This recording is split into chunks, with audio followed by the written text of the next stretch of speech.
প্রিয় বন্ধুরা, fire সার্ভিসেসের driver নিয়োগের যে বিজ্ঞপ্তি প্রকাশ হয়েছিল সেই বিজ্ঞপ্তি অনুযায়ী ইতিমধ্যেই তোমাদের কিন্তু ফায়ার সার্ভিসের ড্রাইভার নিয়োগের মেরিট লিস্ট প্রকাশ করা হয়েছে। তো তোমরা দেখতে পাচ্ছ এই মেরিট লিস্ট 24 আগস্ট 2026 সালে এটা প্রকাশ করা হয়েছে। তো এর মধ্যে 16 জন ক্যান্ডিডেটের নাম রয়েছেন।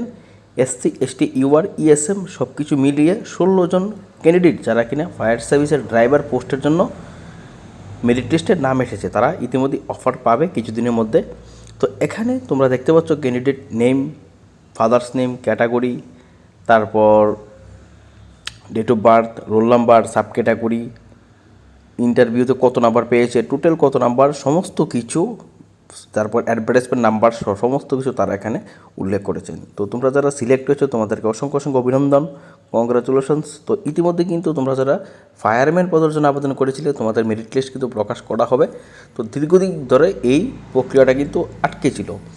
তো ইতিমধ্যেই সমস্ত প্রসেসটা সম্পূর্ণ করে মেরিট লিস্ট দিয়ে দেবে। তো তোমরা যারা মেরিট লিস্ট নাম এসেছে ইতিমধ্যে তোমরা অফার পেয়ে যাবে। আর ফায়ারম্যানের পদের জন্য যারা আবেদন করেছিলে ইতিমধ্যেই তোমাদেরও মেরিট লিস্ট দিয়ে অফার দিয়ে দেবে। তো এই হচ্ছে তোমাদের একটা গুরুত্বপূর্ণ আপডেট।